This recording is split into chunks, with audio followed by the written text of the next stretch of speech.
तो जय हिंद साथियों, आप लोग सामने फिर से नए वीडियो में स्वागत है। तो ये वीडियो आप लोग के लिए बहुत इंपॉर्टेंट होने वाली है। इस वीडियो के माध्यम से मैं आप लोग को कम्प्लीटली जानकारी देने वाला हूं। तो बस आप लोग से एक रिक्वेस्ट है कि वीडियो को पूरा देखें। चैनल को सब्सक्राइब करो या ना करो, उससे हमें कोई लेना देना नहीं। तो बस आपसे एक रिक्वेस्ट है कि वीडियो को पूरा देखें। तो मैं आप लोग को गारंटी के साथ बोलता हूँ कि जो आप लोग की डाउट है वो इस वीडियो के माध्यम से क्लियर हो जाएगी। तो इस वीडियो के माध्यम से मैं आप लोग को क्या बताने वाला हूँ। तो CISF कांस्टेबल फायरमैन के आपकी क्या क्या डॉक्यूमेंट्स लिए जाएंगे, और फिर इसके बाद फिर आप लोग की क्यों 35-36 नंबर वाले के लिए DB के लिए बुलाया है, सारा डॉट मैं क्लियर करूंगा। क्या क्या लगेगा, क्यों बुलाया है, किस डॉक्यूमेंट्स में छाटेंगे, क्या आगे प्रोसेस होगी, सभी बताऊंगा। तो बस वीडियो को देखिए और फिर मैं आप लोग कॉमेंट्स भी कीजिएगा। तो चलिए वीडियो को शुरू करें। तो CISF कांस्टेबल फायरमैन में आपके 35-36 मार्क्स वाले की पहले मैं बात करता हूँ।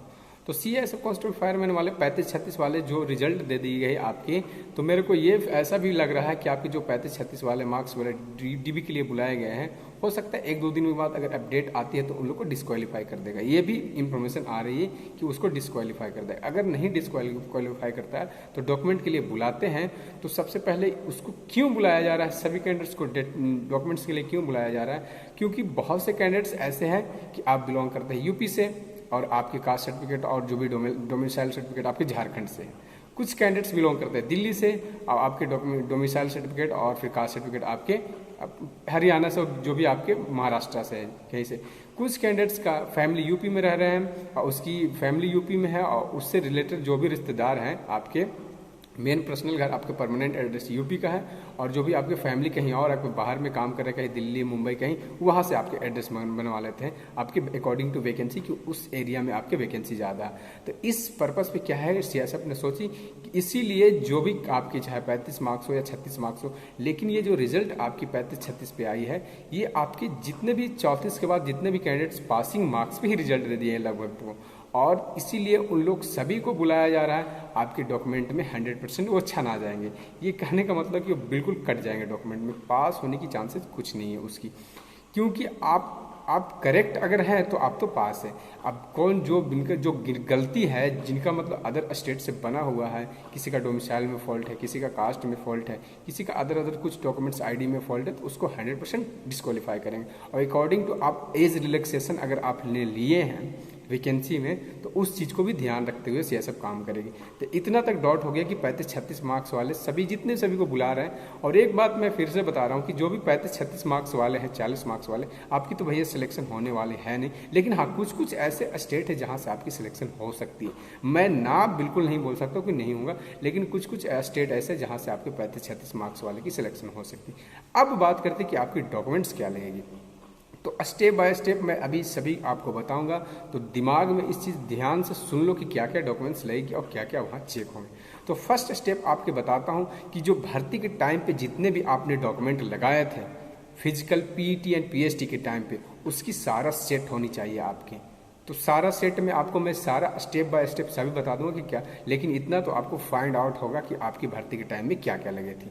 सारा A to Z आपके एडमिट कार्ड से लेके आपके कहाँ तक आपके मार्कशीट और जो भी आपके सर्टिफिकेट तक। कौन से एडमिट कार्ड की बात कर रहे हैं, भर्ती की एडमिट कार्ड की बात कर रहे हैं। वो आपकी 12th और इंटर की एडमिट कार्ड की बात नहीं कर रहे हैं, और 10th की, इसकी नहीं, उसकी एडमिट कार्ड नहीं रहेगी तो चलेंगे।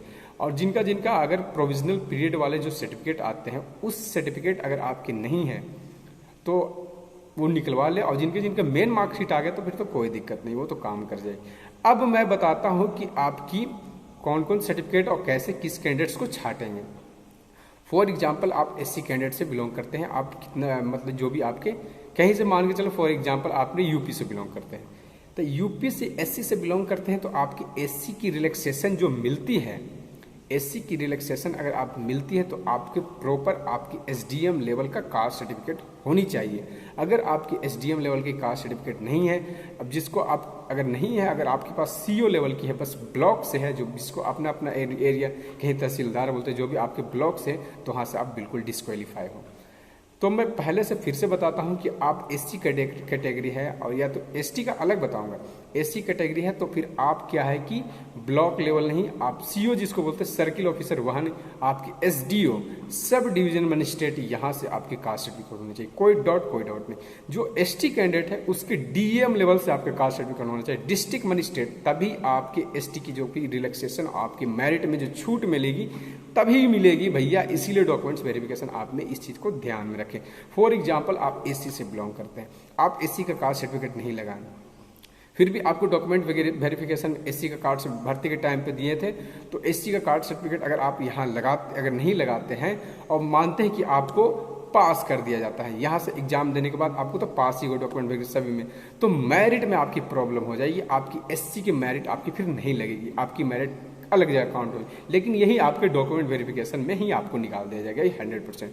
तो SC कैंडिडेट्स आपके SDO लेवल से और ST कैंडिडेट्स आपके SDM लेवल से, तो इतना दिमाग में रखें, DM लेवल का ST हो गया, ST अब मानते हैं OBC भी, तो OBC का भी आपके SDO लेवल का ही होना चाहिए कास्ट सर्टिफिकेट, SDO लेवल का ही, और डोमिसाइल तो आपको बना ही होनी चाहिए, और करेंट का ही अभी डोमिसाइल चलेगा, और भर्ती के टाइम वाला भी लेके जाना है, अभी करेंट का भी लेके जाना है, तो ये डॉक्यूमेंट में हो गया।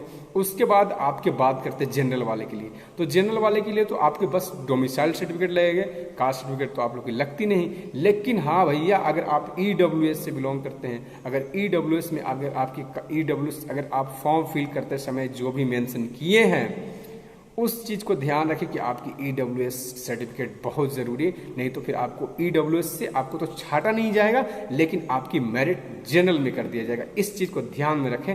अगर अकॉर्डिंग टू अगर CISF को लगती है कि आपको छाटने की कोई ऐसा उपाय है तो आपको वहाँ से डिस्क्वालीफाई कर सकते हैं। तो इस चीज़ को ध्यान में रखें कि आपकी जो कास्ट सर्टिफिकेट जो भी आपने मेंशन किया था कैटेगरी का, SC से है तो SC का आपको SDO लेवल से, ST है तो आपके DM लेवल से, OBC है तो SDO, और EWS बनते हैं तो EWS आपके जिस तरीका से बनते हैं उस तरीका से आपको EWS कैरेंट की बनी होनी चाहिए, और भर्ती के पहले का भी होनी चाहिए, दोनों का आपको लेके जानी चाहिए। बाकी सभी के पास तो 10th का मार्कशीट, 12th का मार्कशीट, ये तो सभी का फोटो, ID प्रूफ, ये तो सभी का रहता है। अब बात करते हैं कि किन किन का गलत है। बहुत कैंडिडेट्स बताते हैं कि मेरा आधार कार्ड में ये नंबर है तो इसलिए, तो मैं सबसे पहले ये बताता हूँ कि आपकी जो मेन ID प्रूफ है, जो मार्कशीट में है, जो आपके आधार कार्ड में है, कोई भी ID प्रूफ में जो आपके मेन आपके नाम है, फादर्स नेम है, आपके डॉक्यूमेंट में फादर्स नेम सभी सही है, बस आपने फॉर्म फिल करते समय आपके साइबर कैफे वाले ने गलत कर दिया है। ये आपके साथ अगर ऐसा हुआ है तो कुछ नहीं, आप एक एफिडेविट कोर्ट से बनवाइएगा, और एफिडेविट में साफ मेंशन कीजिएगा कि मेरा ये नाम है, और इस चीज़ का वो फॉर्मेट बना के दे देंगे, उस चीज़ को आपके डॉक्यूमेंट वेरिफिकेशन में लेके जाना है। और अगर वो नहीं, आपको ये भी काम करना है, और डॉक्यूमेंट वेरिफिकेशन जहां आपके जाना है, जहां आपकी सेंटर आई है, वहां जाकर के आप एक अंडरटेकिंग का फॉर्म लिखना है। फॉर एग्जाम्पल आपके फादर्स के नाम है आपके दुर्गा प्रसाद, जो भी आपके दुर्गा प्रसाद कुछ भी आपके, तो दुर्गा प्रसाद, और फिर आपके फादर्स का नाम है, और आपके फादर्स का नाम फॉर्म फिल करते समय आपके दुर्गे प्रसाद हो गए, फॉर एग्जाम्पल दुर्गा के जगह पर दुर्गे हो गए, तो इस चीज़ को आप एक लिखाएं, आप एफिडेविट बनवाएं कोर्ट से, और फिर उस एफिडेविट को लेके जाएं, और फिर CISF की जहां आपकी डॉक्यूमेंट वेरिफिकेशन है वहां आप जाकर के एक अंडरटेकिंग का फॉर्म लिखाएं कि मेरे फादर्स का नाम ये है, CISF फॉर्म फिल करते समय मेरे फादर्स का नाम ये कर दिया गया, तो आपसे नम्र निवेदन है कि मेरे फादर्स का नाम को सुधार किया जाए। तो इस चीज़ को आप सुधार, और जिन भाई का कास्ट सर्टिफिकेट और डोमिसाइल सर्टिफिकेट जो भी आपके डोमिसाइल में किसी तरह का भी कोई प्रॉब्लम हो, नाम एड्रेस किसी तरह का भी करेक्शन हो, तो सेम फार्मूला आप अपना सकते हैं। और इससे पहले मैंने वीडियो आप लोग को बना के घिघिया गया था, आप लोग को कितना मैं वार्निंग दिया कि आप लोग सुधरवा लो। अगर इस कैटेगरी में जिनका जिनका प्रॉब्लम है भैया, वो मेरिट में प्रॉब्लम में आ जाओगे, मैं पहले बताता हूँ, क्योंकि आपकी कैटेगरी में प्रॉब्लम है, तो इस चीज़ का आप लोग ध्यान रखिए, जाकर वहाँ जल्दी से जल्दी चेंज करवाएं आपके सेंटर पर। मैंने पहले भी बोला था, जैसे ही आपकी एग्जाम हुई थी उस टाइम भी बोला था कि आपके नियरेस्ट जो भी आपके यूनिट पढ़ते हैं, आपकी किसी तरह का डॉट है, एग्जाम दिए, एडमिट कार्ड में कोई फॉल्ट है, तो उस चीज़ को लेकर के जाओ, और उस यूनिट में आपके नज़दीकी आप किस जोन में पढ़ते हैं। फॉर एग्जांपल आप पढ़ते हैं दिल्ली में, तो दिल्ली का जो भी NCR या तो नोएडा आपके पढ़ते हैं, जो भी आपके जोन, वहाँ जाकर के आप उस चीज़ को बताएं कि सर ये मेरा गलती है, मैं CISF फायरमैन में एलिजिबल हूँ, मैंने अभी रिटन एग्जाम दिया, तो इस चीज़ को सुधार, और कुछ दिन में आपके सुधार कर देते। ये आप लोगों की गलत फहमी उसी टाइम मैंने दूर करने के लिए कोशिश किया, लेकिन आप लोग मेरे बात को सुना नहीं। तो अभी भी कोई बात नहीं बिगड़ी है, जो मैंने इंस्ट्रक्शन को बताया हूँ उस चीज़ को फॉलो किए। एक बार फिर से मैंने डॉक्यूमेंट्स की सारी प्रोसेस को बताता हूँ कि आपके भर्ती के टाइम पे जितने भी लगे थे A to Z, वो तो बताने की जरूरत नहीं, आपको पता ही होगा। फिर से मैं अभी क्या प्रेजेंट में क्या लगेगा वो बताता हूँ। स्टार्टिंग में सबसे पहले आपकी आईडी प्रूफ मस्ट होनी चाहिए। आधार कार्ड, पैन कार्ड, जो भी आधार कार्ड, पैन कार्ड, ये तो होनी ही चाहिए। ये हो गए। उस पर 10th का मार्कशीट, 12th का मार्कशीट, 12th 10th का मार्कशीट। अगर 10th का आपके मेन सर्टिफिकेट आ गया तो ठीक है, नहीं तो प्रोविजनल सर्टिफिकेट होनी चाहिए। प्रोविजनल सर्टिफिकेट नहीं है तो फिर आपको वहाँ से भी डिस्क्वालीफाई करने के चांसेस बन जाते हैं। तो ठीक है, प्रोविजनल सर्टिफिकेट हो गया। अब मेन सर्टिफिकेट है तो फिर कोई दिक्कत नहीं। 12th का अगर मेन सर्टिफिकेट नहीं है तो उसका भी प्रोविजनल सर्टिफिकेट होनी चाहिए। यहाँ तक तो कोई दिक्कत नहीं, मेन सर्टिफिकेट, प्रोविजनल सर्टिफिकेट तो कोई दिक्कत नहीं। डोमिसाइल सर्टिफिकेट आपके पहले का भर्ती का तो वो तो अलग सेट हो ही गया, अभी लेटेस्ट का भी डोमिसाइल सर्टिफिकेट आपकी होनी चाहिए, रिसेंटली आपके 6 मंथ ओल्ड की। उस तो वो डोमिसाइल सर्टिफिकेट कहाँ से बननी चाहिए, तो वो आपके SDO लेवल की मिनिमम होनी चाहिए। सब डिवीजन मजिस्ट्रेट जिसको बोलते हैं, सब डिस्ट्रिक्ट मजिस्ट्रेट, इसकी आपकी बनी होनी चाहिए। और ये होगी आपकी डोमिसाइल की। अब बात करते हैं कास्ट की, तो SC ST सभी का तो अलग अलग कास्ट सर्टिफिकेट का मैंने आप लोग को बताया था कि कहाँ कहाँ से बनते हैं, और OBC का भी बताया हूँ। तो वो कास्ट सर्टिफिकेट भी आपके पास डोमिसाइल और कास्ट सर्टिफिकेट दोनों मस्ट होनी चाहिए। उसके बाद इसके अलावा आपकी जो भी आपकी डॉट है, गलत है, किसी तरह का कोई में फॉल्ट है, उस चीज़ के लिए आप एफिडेविट बनवा के आपके सेंटर पर लेके जाना है। अगर नहीं लेके जाओगे भैया तो आपके चेंज करने की चांसेस खत्म हो जाएगी। आप किस बेसिस पे आप उसको चैलेंज करोगे कि हाँ मेरे ये नाम है, ये फॉर्म फिल करते समय, तो उसका कोई एग्जैक्ट प्रूफ होनी चाहिए।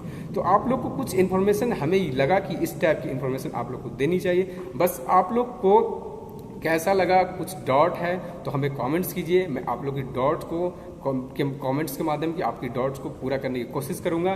तो हमें बताएं। तब तक के लिए जय हिंद, जय भारत, टेक केयर।